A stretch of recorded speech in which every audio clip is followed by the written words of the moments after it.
Well, hello everybody. I did a Twitter space today with foundational Black Americans, and normally that's always been, okay, here we go, it's time to get the beating of a lifetime. And it's been very difficult. I've always tried to keep my cool, go through it. Always misunderstood, I've personally felt, but this time it was like the peace offering. So we're going to get into the Library of Congress, United States of America. This is Glassman.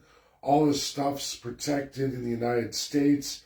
He even tells himself, or publishes, well, I'm a nerd. He's everything Library of Congress, huge following.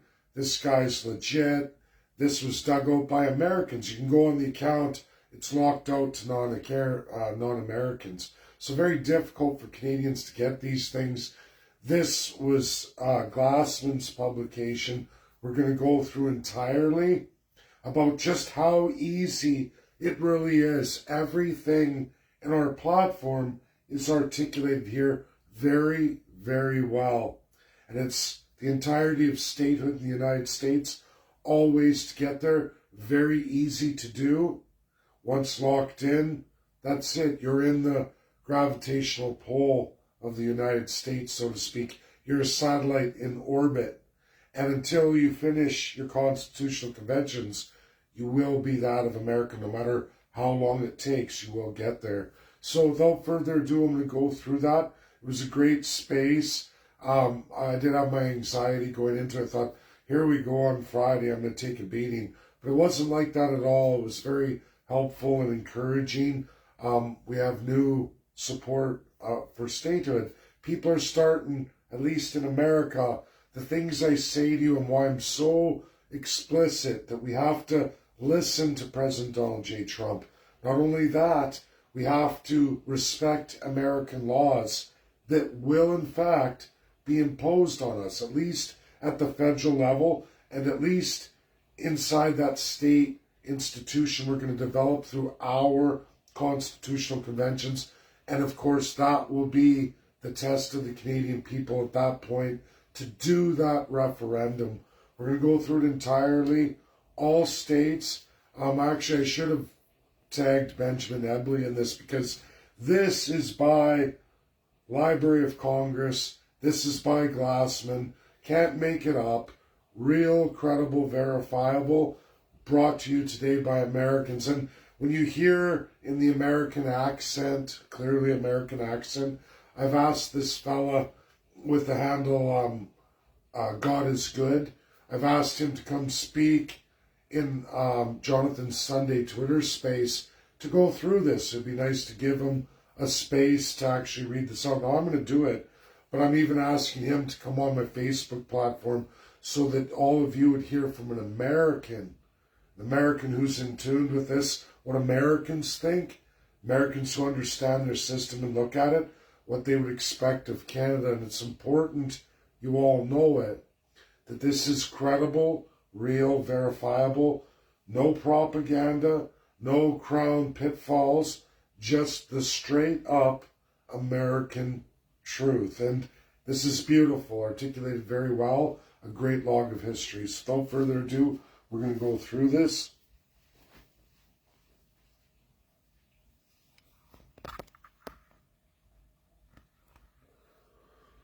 Oops.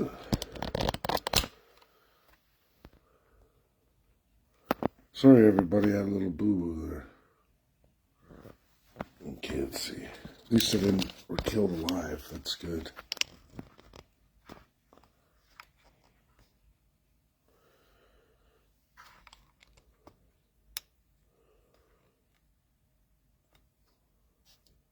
I'd like to blow it up a little better, but I think I can just a little bit. Let's see. Trying to get it as close as I can. So you see that United States legislative procedure, United States of America, written most importantly October 23rd by Matt Glassman. Anyone can look this up. His count, he keeps locked out from non-Americans. It's detailed analysis from the highest levels of Congress, Congressional Library, United States of America. It's the procedure for adding states to the Union. So this was given to me by an American. Very difficult to find as a Canadian. So here we begin. There's been renewed public interest in bringing Puerto Rico into the Union as a new state in recent years. While the statehood question has long structured territorial politics in Puerto Rico, Hurricane Maria in 2017 convinced many Puerto Rico and United States citizens that territorial status was to blame for the perceived lackluster federal response. Meanwhile, increasing partisan hardball in Congress has made many Democrats eyeing statehood for Puerto Rico and Washington, D.C. So, two territories you've all heard of, I'm sure. Okay, as an opportunity to shift the balance of power in the United States Senate and national politics. As a procedural matter, how are new states created? The short answer is Congress passes a federal law. The admission of new states is governed by what? In the Constitutional Acts of the United States, Article 4, Section 3 of the Constitution, which reads, new states may be admitted by the Congress to this Union, but no new state shall be formed or erected within the jurisdiction of any other state, nor any state be formed by the junction of two or more states or parts of states without the consent of the legislatures of the states concerned, as well as of the Congress. So let's just hold it there. So first off, Congress, you have your Congress and Senate. It's an act of Congress. I've already went through this. We're going to get into it. It'll be an enabling act for Canada. That's its path, but there's other paths we're going to go through. But any of these paths, it doesn't matter what the Constitution of the United States says.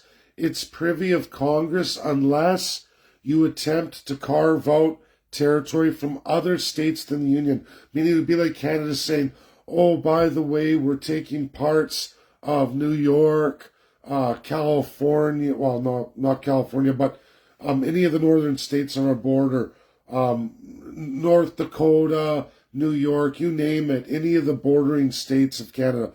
We said, oh, we're not only creating this state, but we're taking these territories out of them, or it's going to be Canada with New York or something like that.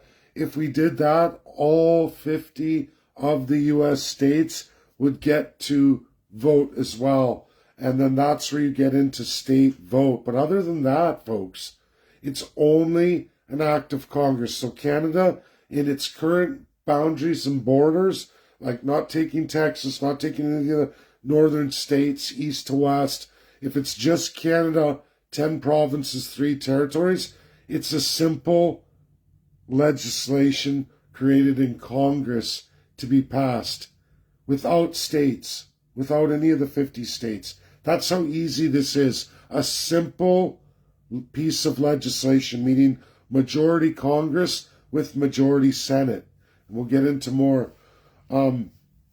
So the Congress shall have the power to dispose of and make all needful rules and regulations respecting the territory or other property belonging to the United States, and nothing in this Constitution shall be so construed as to prejudice any claims of the United States or any particular state. Meaning, again, don't try to sneak away with anything in the United States. This is just your boundaries outside of the United States applying to the 50 states. That's what they're saying. And it can't go against any of the other 50 states or try to attempt to usurp any of their territory or property or what have you. The Congress, yeah, so we did that. I'm just going to bring this up. Okay, although various detailed plans for structuring the statehood process were considered both before the adoption of the Constitution, right? So this was everybody who brought up Article 11 from the Articles of Confederation, the first Constitution of the United States. So they're saying, while there is stuff on this, we have to rely squarely and solely on the current Constitution of the United States. So, although various plans for structuring the statehood process were considered both before the adoption of the Constitution and as revisions to it in the 19th century, the framers went with a plan that did not constitutionally constrain either the size of the new states or set population threshold required for admission. So Canada in its size does not matter. Canada in its population does not matter, as I've always maintained. I've read all this stuff in the Constitution, all in precedent law, all in the establishment of all 37 states.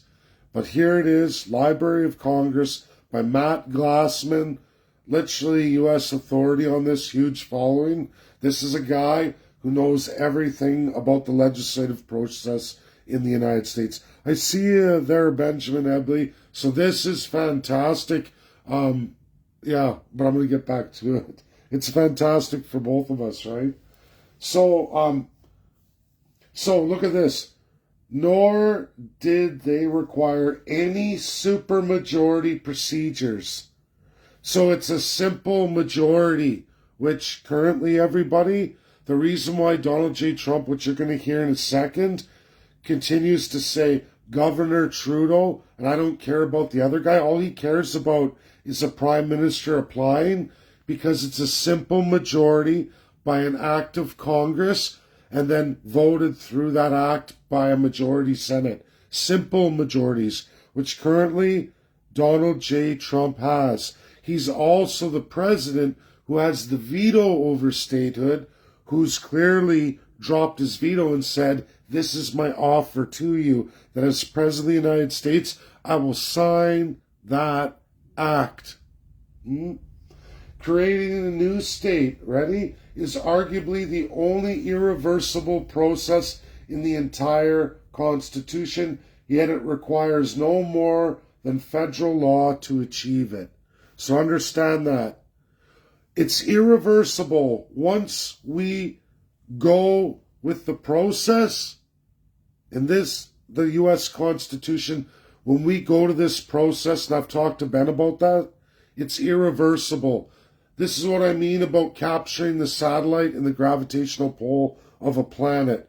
Once we apply, if a prime minister applies for statehood, we are captured by the United States forevermore. It's our job, which you're going to hear in a second, to build our Constitution through said enabling act. And we'll get there in a minute. There's more to go through. But remember, it says, yet it requires no more than federal law to achieve it. Irreversible once you do it, but it requires no more than federal law to achieve it, which means simple Congress majority. So, and it was immediately and always controversial, though the 19th century statehood played a prominent role in destabilizing American politics. New states' ability to alter the balance of power in federal government led to near constant political jockeying for over state admissions, as partisans sought to expand the Union as a mechanism of consolidating political power. Frustration with the process led to routine calls for its reform, especially for the imposition of size and population threshold restrictions on Congress's ability to add states, right? Because other states are saying, no, we got to stop this, they're too small, right? Some states were very small in population, they got 2 Senate seats. Others massively big, like Texas, California, and they only got two Senate seats, right? And then they were worried about Congress. Well, equal representation, they're going to get these congressional holdings over our union because it's a 438, even though that itself, too, is a simple legislative process. But regardless, folks, what he's trying to tell you here is that no matter all the belly aching and bitching and this want of power over Congress, or, oh no, everybody wants more Senate seats, but they can't get it. Canada would only get 2, right? Is that no matter what, no one's been able to alter this constitutional power of Congress. Nobody's been able to get a majority to change this in the Constitution. It's been left the same since largely day one, with just the 19th century changes in the 1800s. But other than that, it has not changed, and it's a simple procedure, and nobody has the political will to change it. It's never been changed. Not for almost 238 years, with just a minor change in the 19th century. And this, of course, came after the Civil War. And that's all on slavery, which foundational Black America goes into as well, too. And they know foundational Black America, everybody, everything I tell you about Texas and California saying, and not just them, but Florida as well as Pennsylvania. Now, why is foundational Black America so interested in statehood now? Because they were promised land. They were promised land for fighting the Civil War, and then it got rescinded. And those states were supposed to give them all a mule and 40 acres along with their freedom. They never got it. It got reversed. Now they're looking at us, Canada, the 51st state, saying, hey, if Canada comes in, this opens a door. So they're looking at it. I got to go through the district system to explain to them the massive release of private property in Canada, what that's going to mean for a United States of America and this 51st state. Americans don't realize that 91% of Canada's crown land, it's almost all the land that's in the United States today that's never been released to anybody. And we're going to get through that with First Peoples and all of their settlements, which are huge. And then, of course, that's the end of Crown land. We start to work on that going forward as Americans. It's incredible. And then this was eye-popping for them. But still, so though in 19th century statehood played a prominent role in destabilizing American politics. Okay, no, I read that. Sorry. Okay, so bills that proposed the admission of Puerto Rico were referred to the Natural Resources Committee in the House and to the Energy and Natural Resources Committee of the Senate. Various Puerto Rico statehood bills have been introduced in recent years during the 116th Congress. H.R. 1965, H.R. 4901 have been introduced and referred to the House Committee on Natural Resources. No further action is taken on any bill. So Puerto Rico's never been rejected by the House, everybody. They've just never, ever brought that properly forward, meaning, where's your constitution? This is why sometimes you can be captured and go through the process, but then you refuse to create your constitution, refuse to get it done, and you remain a territory of the United States with no effectual power. Now, these are territories. That's not going to happen for Canada, who already has a constitution. You, the people, will dismember that and match it to the Enabling Act of the United States created by Congress. They'll give you a 2-year plan for that. But basically, folks, you have to do that as Canadians. We create the state constitution according to rules of the United States federal constitution and what we deliver with Congress and that coming Enabling Act. So I'm just going to roll this up.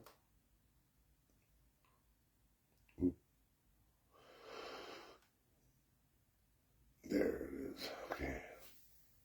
Okay, so just make sure, yeah. Statehood bills in Congress are considered as any other legislation. They're not privileged for floor consideration in the House or considered privileged business in the Senate. When Washington, D.C. Admission Act, so this is the other territorial attempt, H.R. 51 was considered in the House this year. It was brought to the floor under special rule, House Resolution 1017. Statehood measures reported from the Senate committee are placed on the legislative calendar, and the debate would not be limited on either motion to proceed or on the bill itself. Cloture to end the debate on either would require 3/5 of Senate under Rule 22. So they're saying for Washington, D.C., for them, it only requires 3/5 of Senate. So that's the 60 senators out of 100 rule. And then, bam, it's done. Just a procedure of Senate. That's it. Like, it can't be limited under that rule. You have to get 60 senators to end the debate. So it won't happen, right? Likely. While the basic procedure for admitting states to the Union are straightforward and the constitutional constraints on admission are minimal, Congress has used various legislative mechanisms to admit new states. In some cases, Congress has passed a straightforward law declaring a new state. See, for example, 1850 California Admissions Act. In other instances, Congress passed what is typically called an enabling act. Oh, see that? Which sets forth a process which, if completed satisfactorily, taking 2 years, will result in the proclamation by the president of the new state. Oh, and it says, look at this example, 1894 Utah Enabling Act. Now, what was this? Huge, will result in the proclamation proclaimed by the president of the new state, aka governor. Why do you think Donald J. Trump keeps saying Governor Trudeau? Governor Trudeau. He keeps saying it because it will be the result in the proclamation by the president of the new state, aka governor, which is currently our Prime Minister of Canada. And it will be Canada, the 2026 Canada Enabling Act. What do you think of them apples? I haven't lied to anybody. This is the Legislative Library of Congress, United States of America. This is brought to you by Matt Glassman, highly recognized in the United States, an expert on all things legislative branch, federal and state level governments in the United States of America. And again, brought to us by Foundational Black America. Just things for Canadians to understand. Stop misquoting the United States Constitution. They're telling you stop because it is very offensive to average everyday Americans who understand this stuff very well. Okay? So these mechanisms both reflect both normative ideals and positive realities of the statehood process. As a normative matter, Congress has long believed that no state should be admitted to the Union unless the people of the new state have affirmatively voted in favor for statehood. So remember, proclamation by who? President of the new state, aka governor, aka Prime Minister of Canada, has made the proclamation. We enter into the Enabling Act, the process we just went through, and then it's what? These mechanisms, both normative and realities of statehood process, the people, right? No state should be admitted to the Union unless the people of the new state have affirmatively voted in favor for statehood.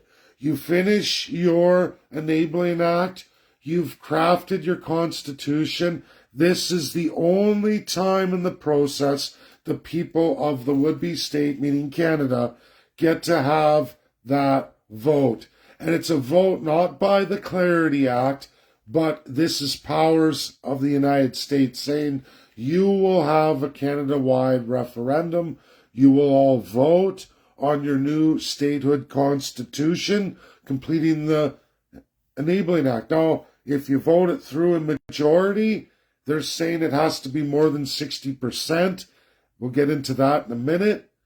Otherwise, it's rejected. It's a no vote by you, the people of Canada, First Peoples, and Congress rejects you.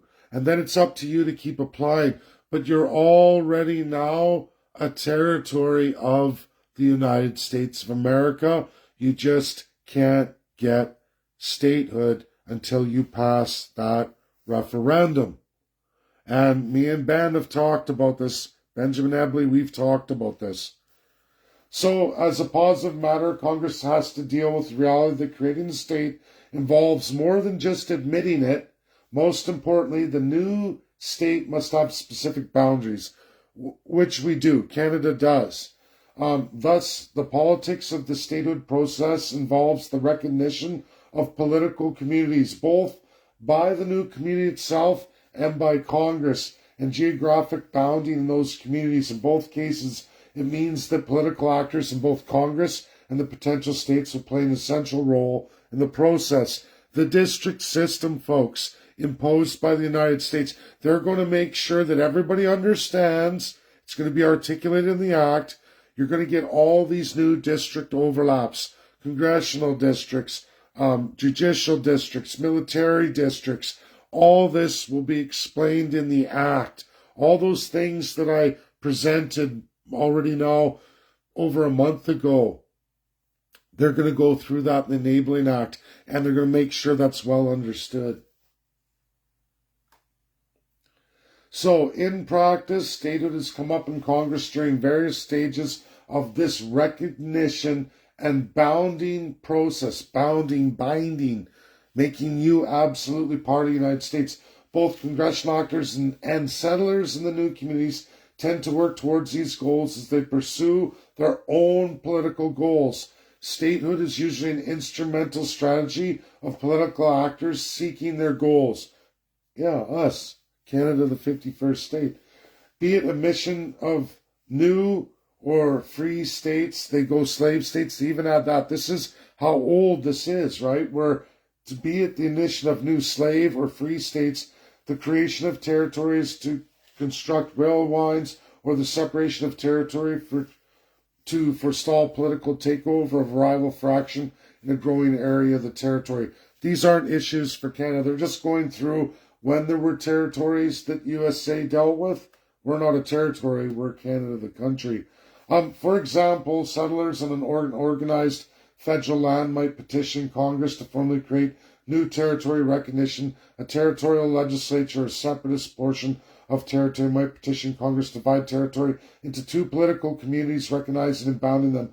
Territory might seek statehood for a portion of their existing territory, bounding, or a separatist portion of territory might seek to avoid being part of the new state, preferred to create new territory recognition.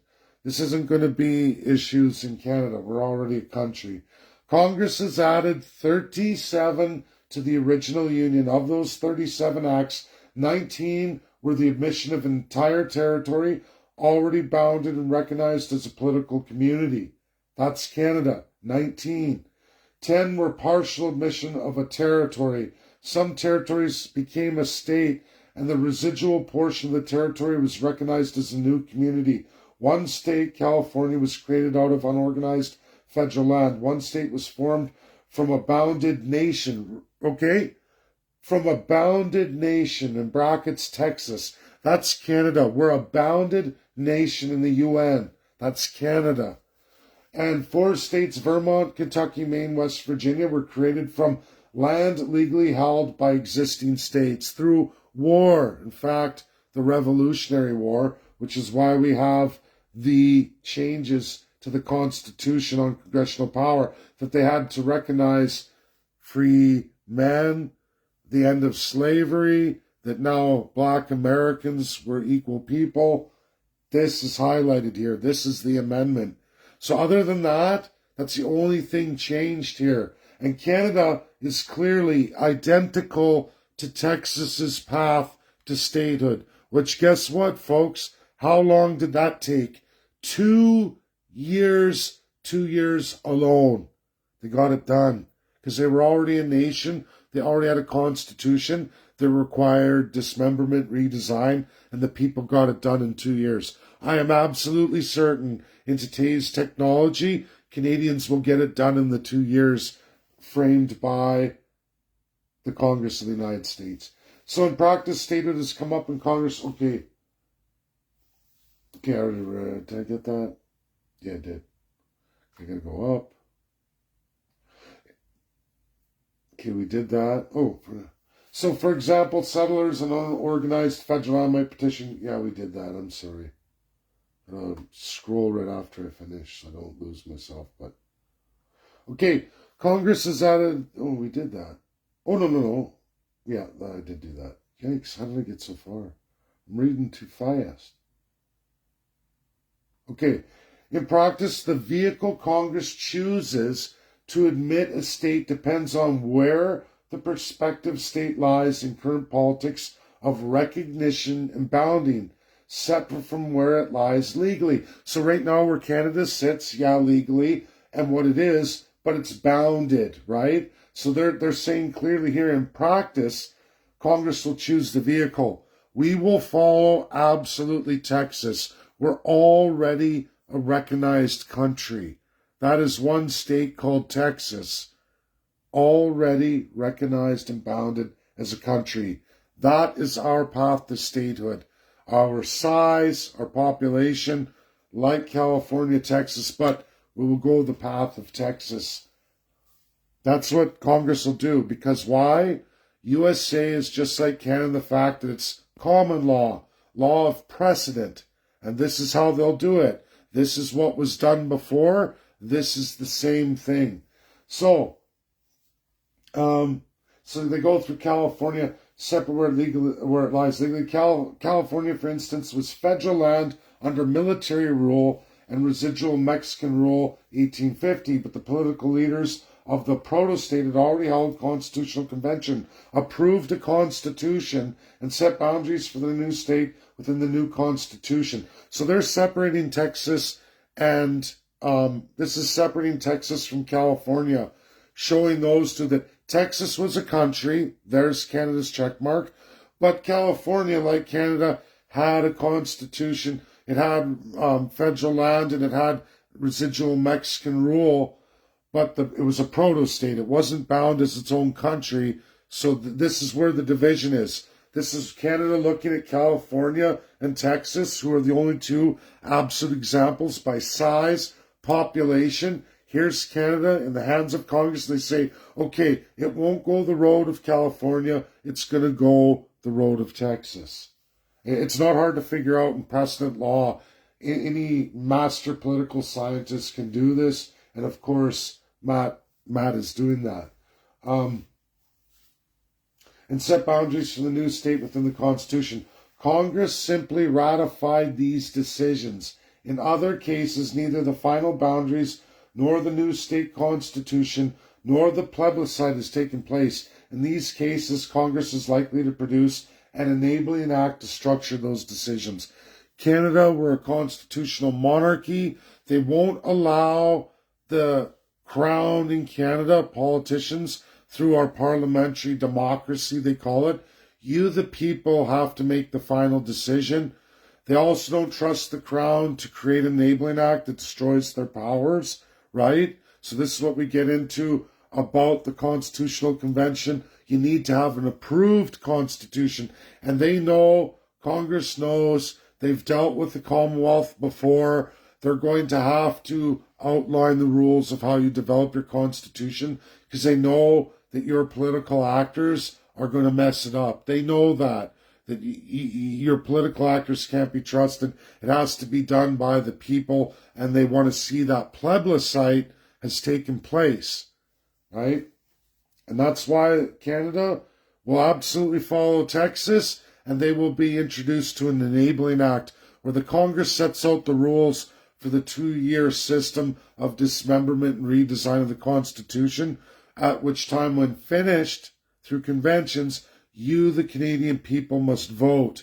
And if that isn't done, when the 2 years is up, you'll be remanded to a territory, a protectorate, and you'll get assigned a governor with no voting rights in the United States. Think about that. Once you enter, you can never leave. You're a satellite. You must finish this process. We're going to get into what I said. Me and Ben, Jim and Ebley have talked about this. And this is real history of America and the 37 states of the Union after the 13th. Regardless, things can go wrong. Voters in the proto-state can reject the state constitution, as was the case for Kansas. Congress might reject the Constitution, Kansas again.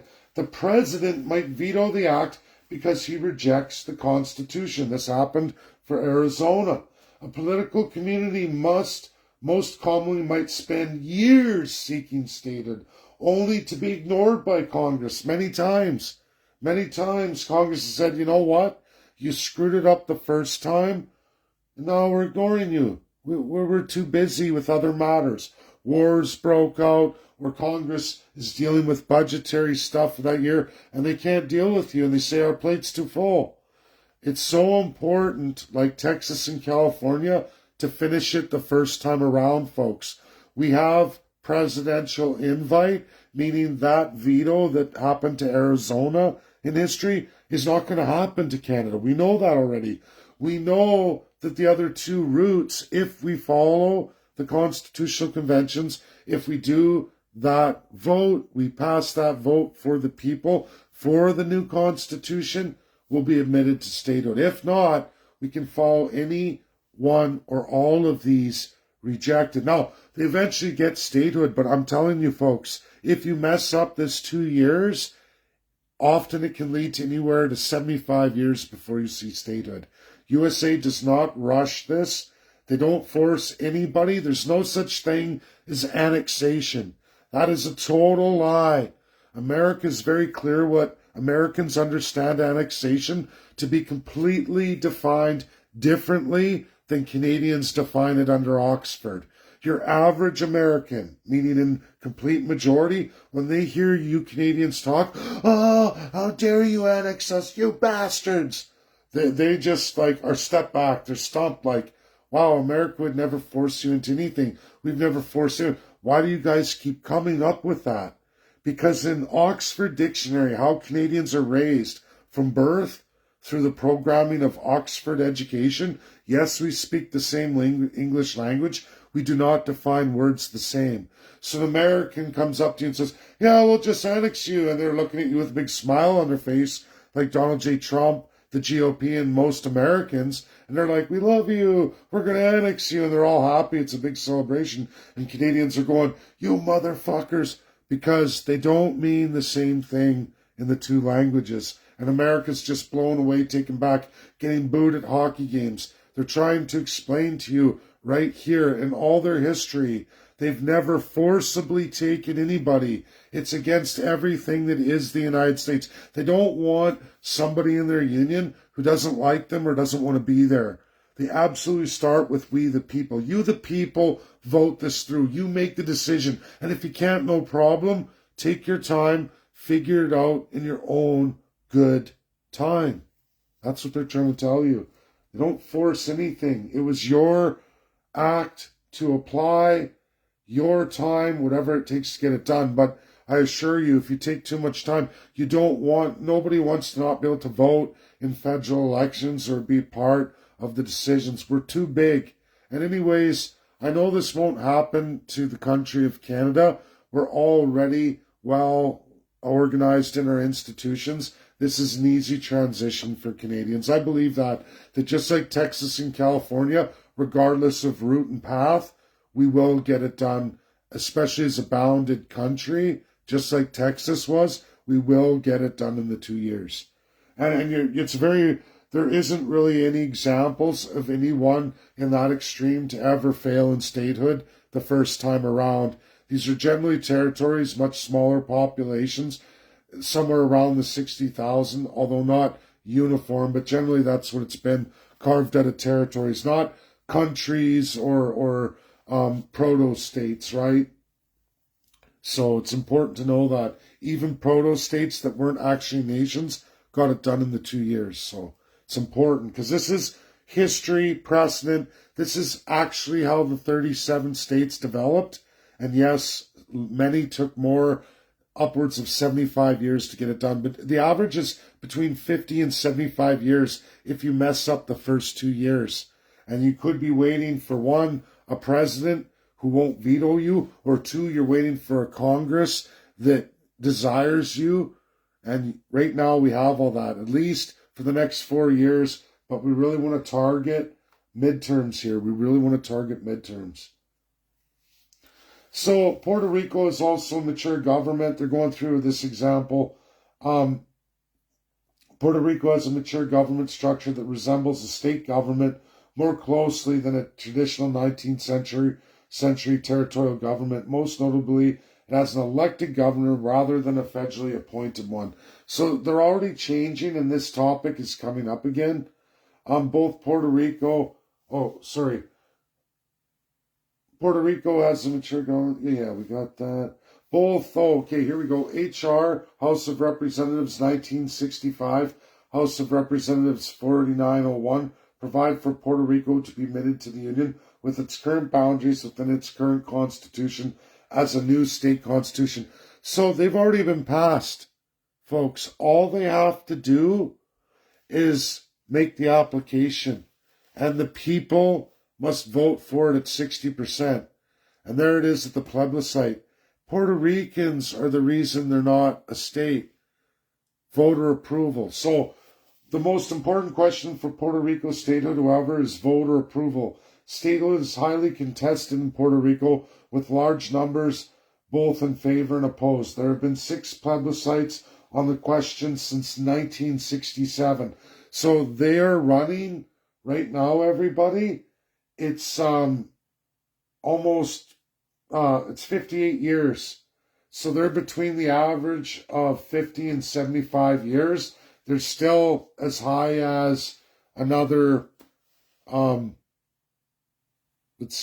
17 years before they would break the record for the longest holdout, passing the plebiscite, right? And another one is the ballot in 2020. Both the 2012 and 2017 plebiscites were controversial. Statehood won narrowly in 2012. In 2007, it won convincingly, but the turnout was only 23% of the population as the anti-statehood party boycotted the vote. Terrible, right? So only 23% of people actually voted. The 2 bills currently in Congress take different views on the plebiscite question. House of Representatives 1965 provides for immediate admission based on the 2017 plebiscite. House of Representatives 4901 provides for admission contingent on statehood winning the 2020 plebiscite. Congress has never admitted a state into the Union against its will. Okay? So annexation does not mean the same thing to the United States or Americans as it does to Canadians, as you're taught. It's a lie. And who's incorrect? Canada's Oxford definition of annexation is incorrect. They even accuse the United States of forcing Texas into the Union, which is the furthest thing from the truth. The people of Texas, as their own nation, did all this and voted for it on their own as their own nation, just like Canada could. And they never force anybody. You must pass a referendum in clear majority. That's what they're trying to explain to you. They don't like it when Canadians get up on a pulpit and start speaking about the United States Constitution without addressing these things, right? And it's very offensive to Americans.